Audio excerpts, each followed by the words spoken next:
이 시간 장신대 신약학 교수로 재직 중이신 김태선 목사님 나오셔서 믿음의 가정이라는 제 말씀 선포하실 때 많은 은혜 있으시길 바랍니다.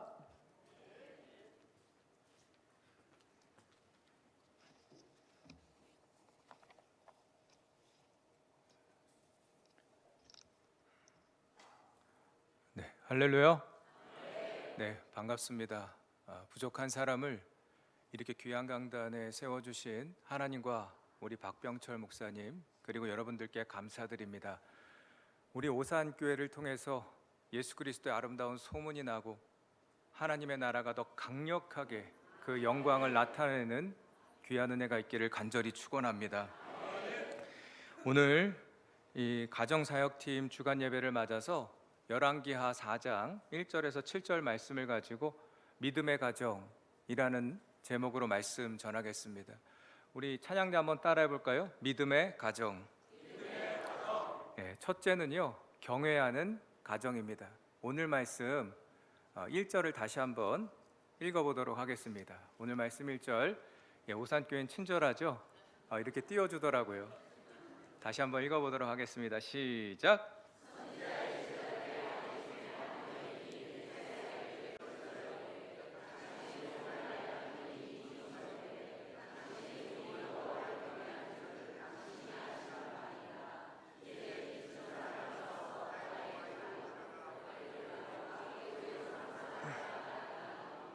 네, 오늘 보면 참 이렇게 가슴 아픈 이 사연의 주인공이 나오죠. 이 선지생도로 평생을 하나님께 바쳤는데 이 갑자기 빚만 남기고 죽게 된 겁니다. 그러다 보니까는 그 아내가 지금 엘리사에게 그 스승에게 찾아와서 하소연을 하고 있는 그런 대목이죠. 근데 거기 보면은 자기 남편에 대해서 뭐라고 이야기합니까?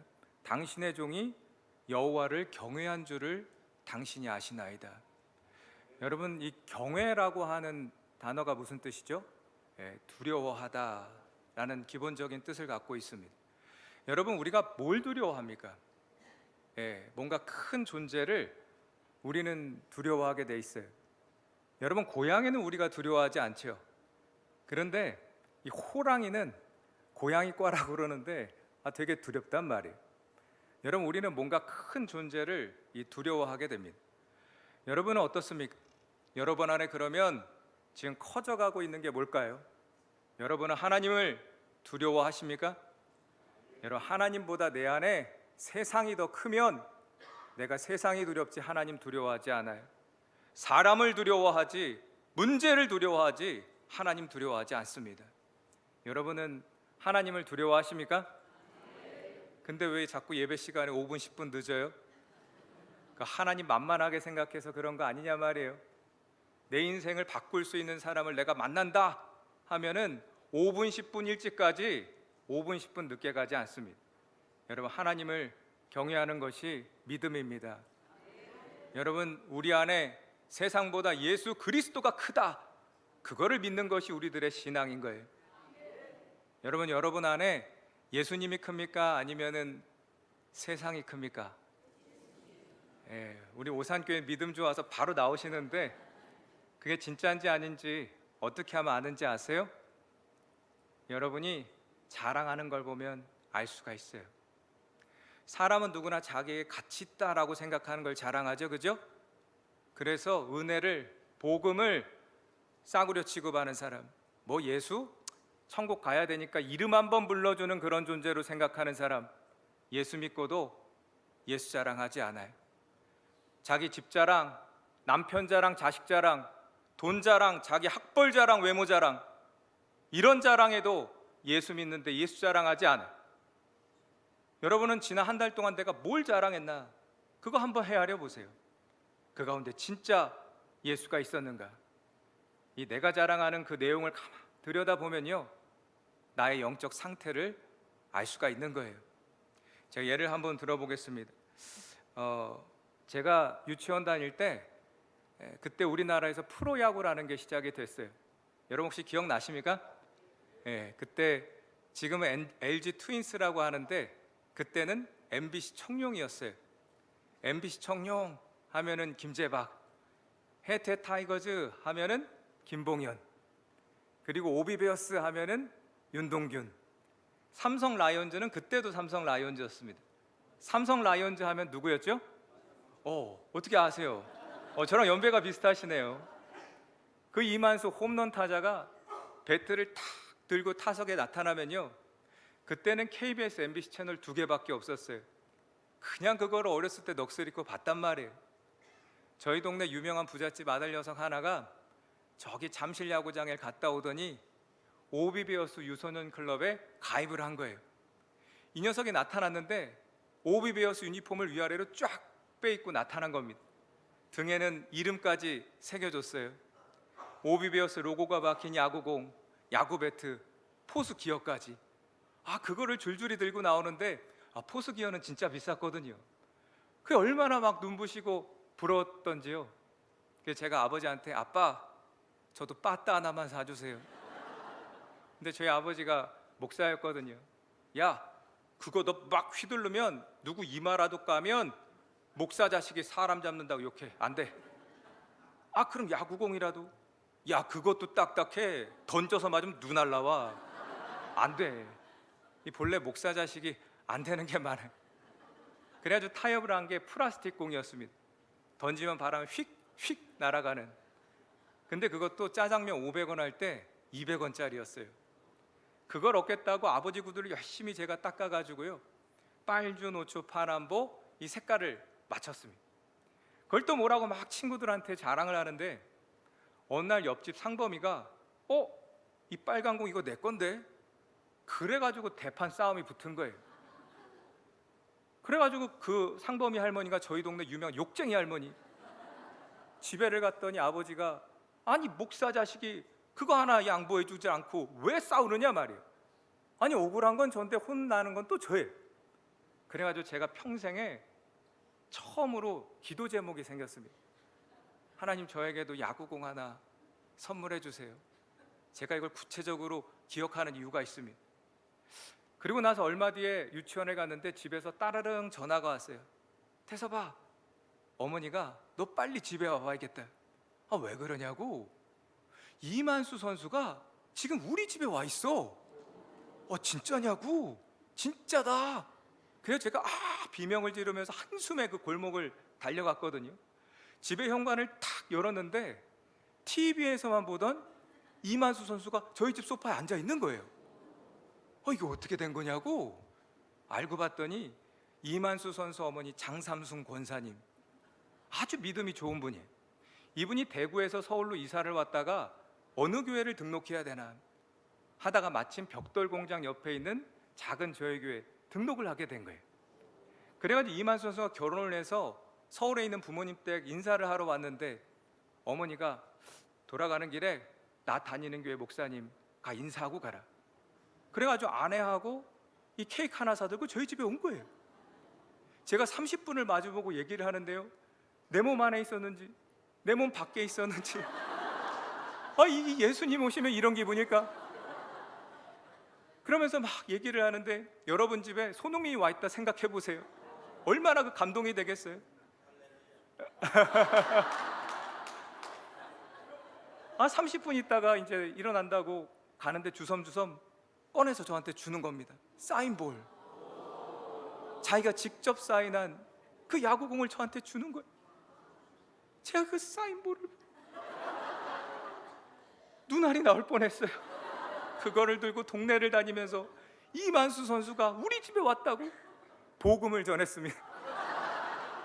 그 말을 들은 제 친구들이요, 저희 집에 성지순례를 왔어요. 그거 한번 만져보겠다. 저희 집이 동네하고 성지가 됐는데 여러분, 그 뒤에 플라스틱 공도 어떻게 됐을까요? 옆집 상범이 다 줬어요. 아버지가 주라 그래. 왜 그런 거예요? 내가 그 플라스틱 공 얻기 위해서 그렇게 구두를 닦고 노력하고 내가 그거 뺏기지 않으려고 그렇게 싸웠던 건데 왜 내려놓게 되는 겁니까? 그렇죠. 그것과는 비교가 안 되는 귀한 것이 내게 있기 때문에. 여러분, 제가 이 말씀 왜 드리는지 아시죠? 여러분, 세상이 큽니까? 예수 그리스도가 큽니까? 세상의 그 어떤 좋은 것보다, 세상의 그 어떤 문제보다 크신 그 예수 그리스도가 내 안에 있기 까닭에 이제는 세상이 작게 보이는 거예요. 여러분, 이게 신앙의 원리입니다. 내 안에서 예수가 커져가면 커져갈수록 세상은 점점 작아지게 돼 있어요. 그래서 이제는 그 작은 세상을 내려놓고 크신 예수 그리스도를 붙들 수 있는 그 믿음의 담대함이 우리 가운데 생기게 되는 것입니다. 여러분은 지금 무엇을 자랑하고 있습니까? 여러분, 아무리 비싼 사기 그릇도요, 그 가운데 똥오줌이 가득해. 그냥 오물로 가득해요. 그럼 그게 뭐가 되는 거예요? 비싼 변기예요. 그냥 변기라고. 근데 아무리 투박한 질그릇에도 금덩어리가 있으면 뭐가 돼요? 보물단지가 되는 거예요. 여러분, 사도 바울이 뭐라고 그럽니까? 우리가 이 보배를 질그릇에 가졌나니, 질그릇 같은 내 안에 세상보다 크신 그 보배로운 예수가 있다. 나는 아무것도 없는 자 같으나 모든 것을 가진 자로다. 세상적으로 봤을 때 나 아무것도 없는 것 같아. 그렇지만 세상보다 크신 그 예수 그리스도가 내 안에 있기 까닭 나 아무것도 없는 자 같으나 나는 세상보다 크신 그 모든 것 대신 예수 그리스도를 가진 자로다. 여러분, 우리가 이 자존감 이거 중요하다 그러잖아요. 여러분, 뭐가 있으면 그렇게 당당하고요, 뭐가 없으면 그걸 가진 사람 앞에서는 그렇게 작아지고 내가 한없이 그렇게 왜소해 보이는 거예요. 그 자존감의 근거가 뭐냐라는 거예요. 여러분, 우리가 세상의 그 작은 것이 내 자존감의 근거가 되면 우리 계속 흔들릴 거예요. 예수 그리스도가 내 자존감의 근거다. 예수 그리스도가 나의 자랑의 근거다. 예수 그리스도가 세상보다 크다. 그 담대한 확신이 있을 때 우리가 세상 앞에 비굴해지지 않고 당당해질 수 있는 줄로 믿습니다. 여러분, 하나님을 경외하는 가정, 세상보다 크신 그 예수 그리스도를 당당하게 자랑하는, 예수 그리스도의 아름다운 소문내는 여러분들의 가정이 되기를 간절히 축원합니다. 첫째는 경외하는 가정이고요, 둘째는 기도하는 가정입니다. 오늘 1절 말씀 다시 한번 읽어보겠습니다. 1절 말씀 다시 한번 시작. 선지자의 제자들이 나의 남편이 이미 죽었는 당신의 종이 여호와를 경외한 당신이 아시는 바니 이제 빚준 사람이 와서 나의 두 아이를 데려다 그의 종을 삼고자 하나이다 하니. 여러분, 그 1절 말씀 보면은 이 선지 생도 중에 한 아내가 엘리사에게 부르짖어 이르되 이렇게 이야기하고 있죠. 여러분, 이 부르짖다라고 하는 것은 어떤 동사예요? 뭐를 표현하는 겁니까? 이 짜크라고 하는 히브리어 동사인데 이거는 구약 성경에 56번 나와요. 기도하다, 그런 의미로 많이 쓰입니다. 민수기 12장 13절을 우리가 한번 찾아볼까요? 한번 읽어보겠습니다. 시작.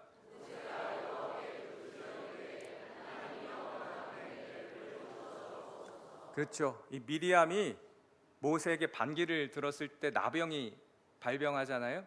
그때 이제 모세가 부르짖어 하나님께 간구합니다. 저를 고쳐 주시옵소서. 그래서 이 부르짖다라고 하는 이 동사는 기도하다라고 하는 그런 의미를 갖고 있지요.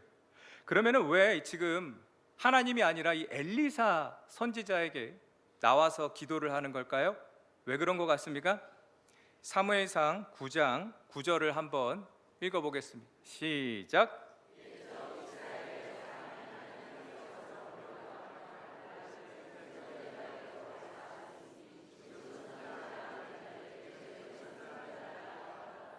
네, 여러분, 여기 보면 이 말씀에 하나님께 물으려거든 누구에게 가라? 선견자에게 가라. 그 선견자는 뭐다? 선지자다라고 하는 겁니다.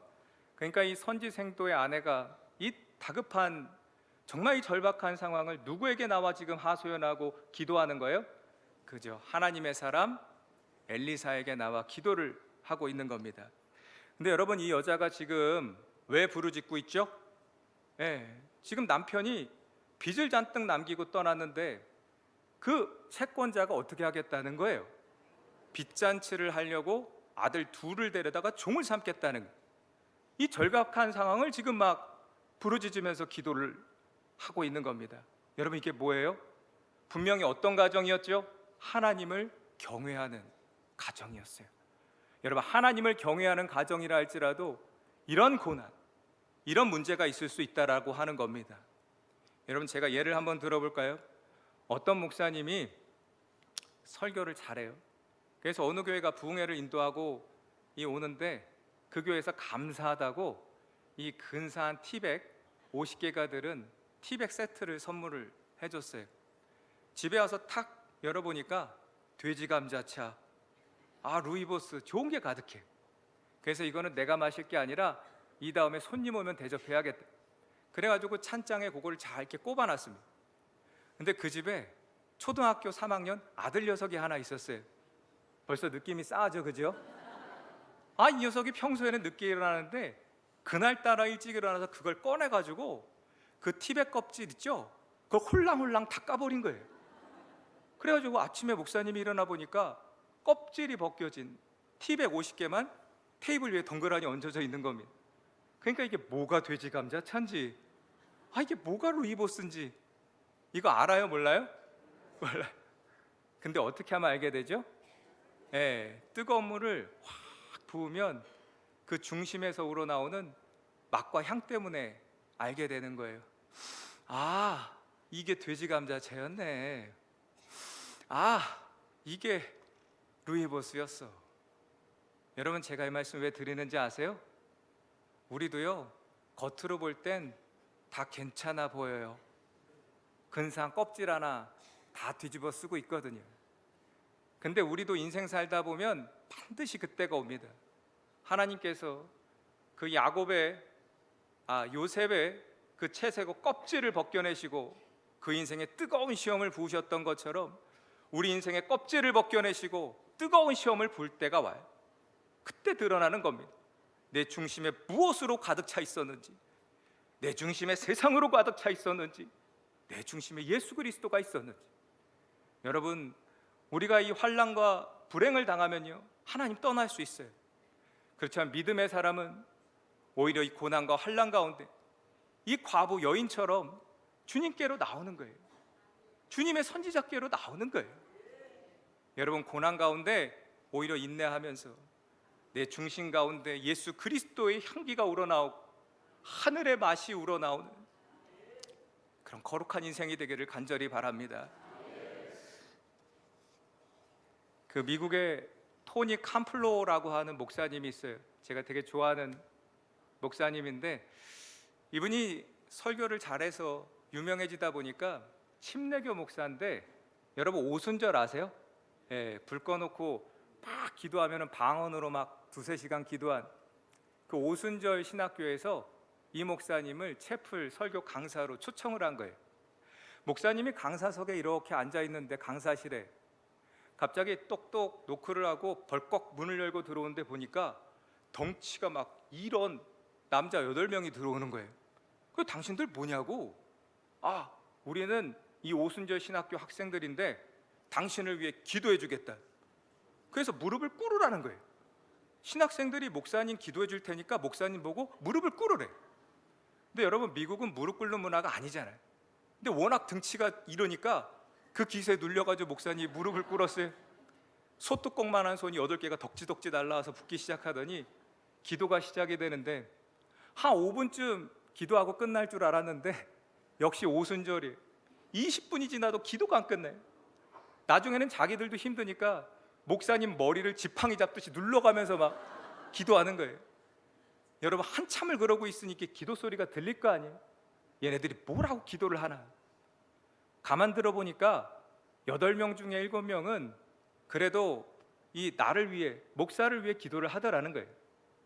근데 그 중에 한 학생은 이 목사님 머리에 손을 얹고 정작 지 친구를 위해 기도하고 있는 거예요. 이게 도대체 이게 뭐지 이게? 그래서 목사님이 그 친구 기도를 가만 들어보니까 이 말이 오느라고 똑같은 말을 2번씩 반복하는 경향이 있더라는 거예요. 그 친구 이름이 찰리 스톨츠퍼스였나 봐요. 그 학생이 뭐라고 기도하냐면, 하나님, 내 친구 찰리 스톨츠퍼스 아시죠? 찰리 스톨츠퍼스 아시죠? 여기서 2km 떨어진 이동주택에 살고 있습니다. 여기서 2km 떨어진 이동주택에 살고 있습니다. 그리로 가려면 5번 도로 올라타야 됩니다. 그리로 가면 5번 도로 올라타야 됩니다. 가다 보면 오른쪽에 맥도날드 나옵니다. 오른쪽에 맥도날드 나옵니다. 그리로 빠져서 오른쪽 두 번째 집입니다. 그리로 빠져서 오른쪽 두 번째 집입니다. 아니 무슨 약도를 그리듯이 이러는 게 무슨 기도라고 이렇게 한심하게 이러고 있나 말이에요. 그렇게 20분을 반복을 하더니요, 마지막에 가서 기도를 한마디 하더래요. 하나님, 내 친구 찰리 스톨츠퍼스 지금 사업이 망해서 아내하고 자녀 셋을 버리고 가출하고 자살하려고 하는데 하나님 불쌍히 여겨주십시오. 그 기도를 받고 이 목사님이 예배를 잘 마치고요, 이제 주차장에서 차를 타고 집으로 가려고 하는데, 여러분 미국은 히치하이킹이라고 아시죠? 이 방향이 같으면 차를 이 낯선 사람도 태워주는 히치하이킹. 마침 방향이 같은 사람이 있어서 차를 태웠어요. 안전을 위해 통성명을 했습니다. 저는 토니 캄플로라고 합니다. 근데 그 차를 얻어 탄 사람이 저는 찰리 스톨츠퍼스라고 합니다. 거기서 목사님이 깜짝 놀라서 바로 유턴을 해서 5번 도로로 올라탔어요. 그러니까는 그 사람도 깜짝 놀라서 당신 지금 어디로 가고 있느냐? 너네 집에 가고 있다. 여기서 2km 떨어져 있지 않느냐? 그걸 당신이 어떻게 알았냐? 하나님이 알려주셨다. 그래가지고 5번 도로를 타다가 맥도날드 쪽으로 빠져서 오른쪽 두 번째 집에 차를 딱 세운 거예요. 초인종을 띵동 누르면서 아내하고 자녀 셋 나와! 아니 우리 집에 아내하고 자녀 셋인지 어떻게 알았냐? 하나님이 알려주셨다. 그래가지고 자기가 기도받은 그대로 다 무릎 꿇어, 그리고 기도를 머리를 눌러가면서 했어요. 하나님, 찰리 스톨츠퍼스 돈 때문에 무너진 이 가정 하나님 긍휼히 여겨주시고 이 가정 주님의 은혜로 다시 회복되게 하여 주시옵소서. 그래가지고 이 찰리 스톨츠퍼스가요, 이 목사님은 하늘에서 보내준 천사라고. 그래가지고 그 가정이 다 예수를 믿고 회복이 됐다는 그 간증을 들은 적이 있습니다. 여러분 무슨 약도를 그리듯이 이런 한심한 소리를 기도라고 하고 있나? 여러분 우리들의 기도는 결코 값없지가 않아요. 중요한 건 하나님은 그 한심한 기도에 응답을 하셨다라는 거예요. 여러분 우리의 언어가 하나님 보시기에 얼마나 대단해서 얼마나 유창한 기도를 해서 하나님이 그 유창한 기도에 응답을 하시겠습니까? 여러분 하나님은 우리의 유창한 언변이 아니라 우리의 중심에 응답하시는 분인 줄로 믿습니다. 여러분 한나의 기도 아시잖아요? 그 한나가 어떤 기도를 했어요? 나라와 민족을 위해 대단히 멋지고 화려한 기도를 했나요? 아니에요. 하나님, 분인나 내 대적이 나를 격동합니다. 너무 괴롭습니다. 힘듭니다. 저에게도 아들 하나 주세요. 그냥 지극히 개인적인 기도였어요. 지극히 개인적인 기도였어요. 그렇지만 하나님께서 그 기도에 응답하셨을 때 어떤 일이 벌어집니까? 사무엘, 영적으로 가장 어두웠던 그 시대에 여호와의 등불을 켜갔던 이 민족을, 나라와 그 민족을 영적으로 이끌어갔던 그 민족의 지도자가 태어나잖아요. 여러분 우리의 기도 유창하지 않아도 괜찮습니다. 여러분 기도하십시오. 여러분들의 그 기도에 주님께서 응답하시는 날, 나는 할 수 없지만 하나님만이 하실 수 있는 놀라운 역사를 보게 될 줄로 믿습니다. 둘째는 기도하는 가정입니다. 마지막으로 셋째는 순종하는 가정입니다.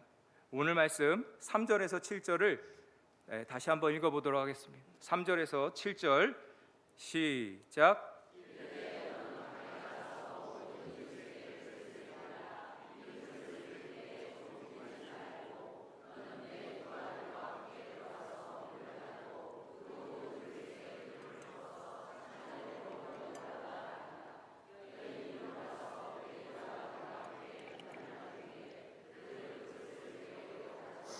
그는 부었더니 그릇에 다 찬지라.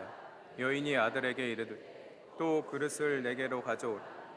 아들이 이르되 다른 그릇이 없나이다 하니 기름이 곧 그쳤더라. 그 여인이 하나님의 사람에게 나아가서 말하니 그가 이르되 너는 가서 기름을 팔아 빚을 갚 남은 것으로 너와 네 두 아들이 생활하라 하였더라. 아멘. 여러분 이 모든 그릇을 할 수만 있거든 빌리라 그래요. 여러분, 이게 남의 집에 가서 뭔가를 빌린다는 게 이게 쉬워요, 어려워요? 사실 어려운 일이죠. 그죠? 근데 기왕에 하나님이 은혜 주실 것 같으면 그릇도 뚝딱 하늘에서 내려오게 하시면 좋은데 왜 그러셨을까요? 왜 그런 겁니까? 내가 해야 될 몫이 있고 하나님께서 하셔야 될 몫이 있다라는 겁니다. 여러분, 아브라함에게 내가 세상을 물로 다 심판할 거야 하셨을 때 어떻게 하셨어요? 하늘에서 방주가 짜잔 내려와서 야 노아 너 이거 해 하고 던져주셨나요? 아니요. 손발이 부르트도록 직접 그걸 짓게 하셨어요. 근데 성경에 보면 뭐라고 돼 있습니까? 그 끝에 여호와께서 그 방주의 뚜껑을 닫아 넣으시니라.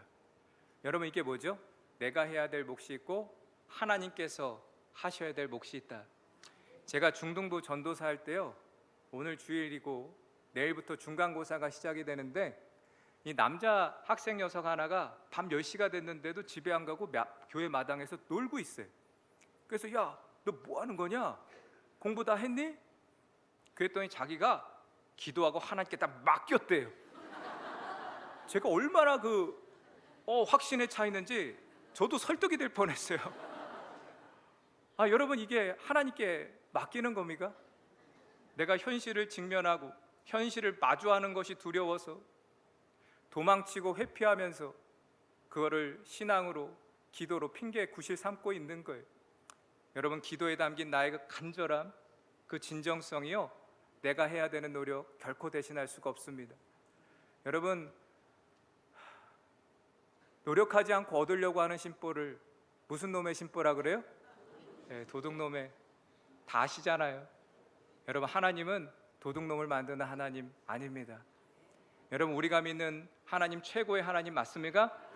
네. 그럼 최고의 하나님께서 주신 그 사명 최선을 다해 감당하는 여러분들과 여러분들의 가정 되기를 간절히 축원합니다.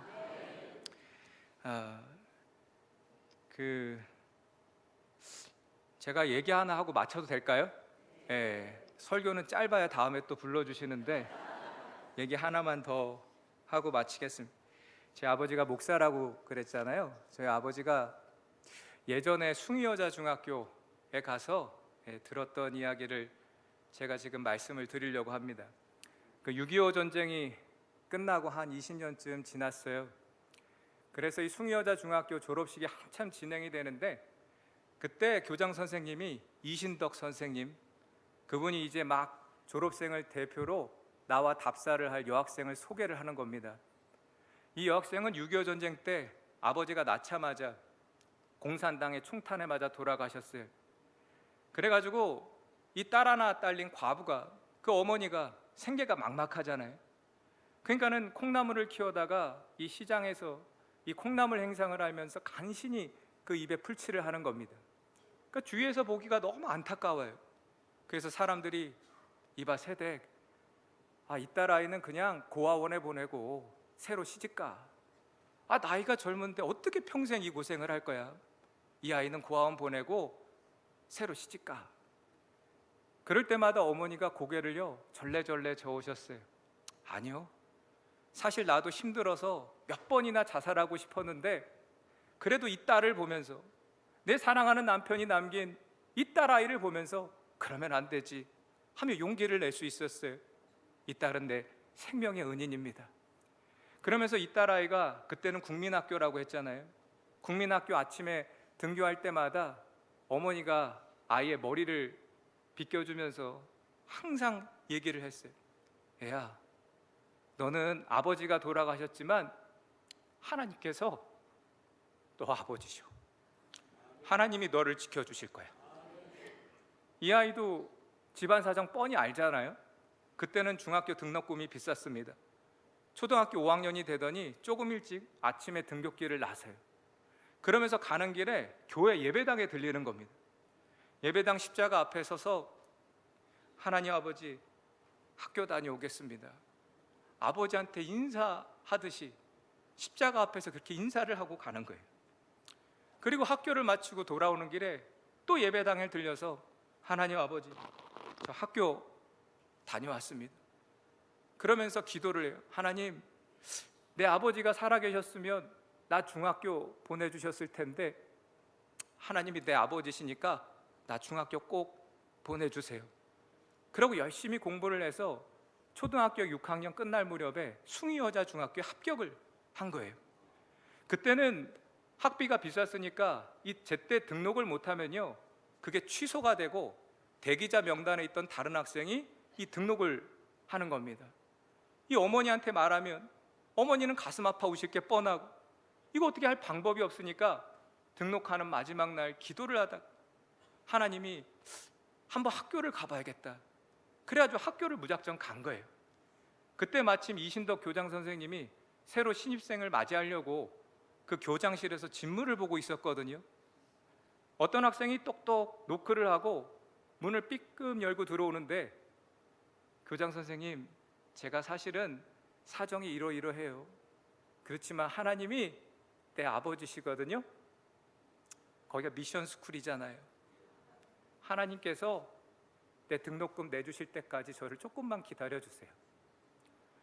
교장 선생님이 이 아이를 보면서 이 녀석이 이 교장실 찾아오는데, 여러분 예전 교장실 한번 가보셨어요? 저는 교장실 무서워서 녹화한 적도 없어요. 그랬던 시절 아니에요. 여기 용기 내서 올 때까지 얼마나 얘가 마음이 어려웠을까. 그래서 사무실에 지시를 해서 얘가 등록할 때까지 조금만 우리 기다려주자. 그리고 나서 계약을 했는데 다른 학생들은 새로운 가방에 새로운 교복에 새 책에 새 구두를 신고 등교를 하는데, 아니 새 책을 살 돈이 어디 있어요? 새로운 교복을 살 돈이 어디 있어요? 예전에 쓰던 공책 하나 그 꼬깃꼬깃한 거 말아가지고 학교 올라가는 겁니다. 이 사춘기 여학생이 그게 얼마나 부끄러웠겠어요. 그리고 또 하교하는 길에 교회 들려서 하나님, 아버지, 학교 다녀왔습니다. 오늘 제가 이런 거 배웠어요. 저 더 공부하고 싶어요. 하나님, 저 학비 좀 마련해 주세요. 그때 마침 그 한국에서 세계 교육자 대회라는 게 열렸어요.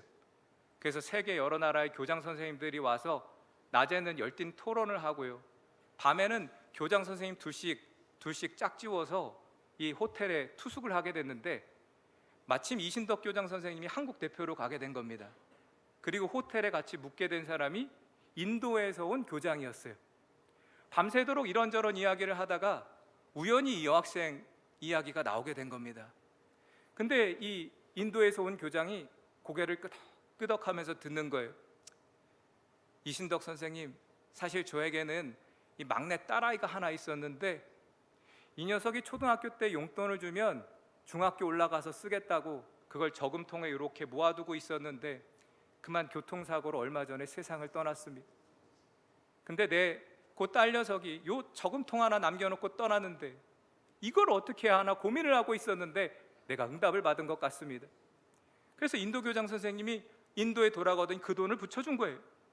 그래서 교장 선생님 그 돈을 가지고 이 아이 교복에 새로운 책 가방에 새 책을 사니까 돈이 딱 떨어지는 거예요. 이렇게 등록을 했으니 얘가 공부를 게을리했겠습니까? 중학교 1, 2, 3학년 최선을 다해서 장학생, 고등학교 1, 2, 3학년 최선을 다해서 장학생, 돈 한 푼 들이지 않고 공부를 했어요. 바로 이 여학생이 졸업생을 대표로 해서 지금 답사를 한다는 거예요. 그때 마침 이 졸업식에 교장 선생님이 웅커크라고 아십니까? 이 6.25 전쟁 끝나고 UN 한국부흥위원회라는 게 있었습니다. 거기 외국인 사무관 하나를 알고 있었어요. 내빈으로 참석을 했습니다. 그 파란 눈의 외국인이 보니까 웬 여학생이 나와서 뭐라고 이야기를 하는데 그냥 장내가 눈물바다가 되는 거예요. 이신덕 교장 선생님, 이게 어떻게 된 겁니까? 사실은 이런 사연이 있습니다. 그 파란 눈의 외국인이 끄덕하고 듣더니 혹시 저 여학생 대학에 합격했습니까? 좋은 대학에 합격했습니다. 그럼 저 여학생 4년 학비를 제가 다 내도록 하겠습니다. 그리고 저 여학생이 다 학교를 마치고 유학을 갈 계획이 있거들랑 내가 그 유학도 주선을 하도록 하겠습니다. 그래가지고 이신덕 교장 선생님이요, 답사가 끝나고 이 UN 사무요원의 제안을 즉석에서 발표를 하니까 눈물바다였던 그곳이 박수갈채가 터져 나오는 감격의 장소로 변하게 됐어요. 여러분, 중학교도 가지 못할 거다라고 생각했던 이 아이가요, 오히려 남들이 생각 못했던 그 길이 열리기까지, 그게 뭐였어요? 하나님은 내 아버지시다. 여러분, 하나님은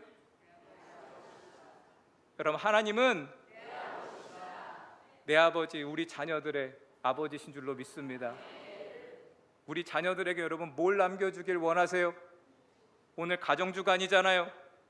우리 자녀들에게 여러분 뭘 남겨주기를 원하십니까? 하나님이 너 아버지시다. 하나님이 너를 지키신다. 하나님이 너를 키우신다. 여러분, 우리 자녀들에게 이런 믿음의 유산을 남기는 여러분들의 가정 되기를 간절히 축원합니다. 여러분, 말씀이 한 귀로 들어와서 한 귀로 빠져나가는 소리가 있어요, 그죠? 근데 한 귀로 들어와서 내 마음을 만지고 내 삶을 변화시키는 말씀이 있어요. 여러분, 여러분들에게 주시는 오늘 이 말씀이요, 우리 가정에 주시는 말씀이다. 우리 가정에도 하나님께서 역사하실 때, 우리가 간구할 때, 우리가 순종할 때 우리 집에 빈 그릇을 채우시고, 우리 가정에 빈 그릇을 채우시고, 우리 자녀들의 빈 그릇을 채우시는 놀라운 하나님의 역사를 보게 될 줄로 믿습니다. 다 함께 기도하시겠습니다. 할렐루야. 은혜와 자비가 풍성하신 아버지 하나님, 감사드립니다. 하나님, 그 선지생도의 그 아내와 그 가정을 외면하지 아니하시고 그들의 아픔을 돌보시고 그들의 간구에 응답하신 주님, 아버지 하나님, 우리도 주님을 경외하는 삶 살기를 원합니다. 때로는 그 길 가운데 어려운 고난과 문제가 있다 할지라도 우리가 문제 앞에 무릎 꿇지 않습니다. 세상 앞에 무릎 꿇지 않습니다. 하나님 앞에 우리가 무릎 꿇사오니 아버지 하나님, 우리 인생의 빈 그릇을 하나님의 은혜로 넘침 있게 채워 주시옵소서. 우리 가정의 빈 그릇을 채워 주시옵소서. 우리 교회의 빈 그릇을 채워 주시옵소서. 그리하여서 우리가 떠난 자리에 은혜가 남게 하여 주시고 우리 자녀들에게 믿음의 유산, 세상보다 크신 그 예수 그리스도의 이름을 남길 수 있는 거룩한 인생과 가정 되게 하여 주시옵소서. 이 모든 말씀 예수 그리스도의 이름으로 기도드렸사옵나이다.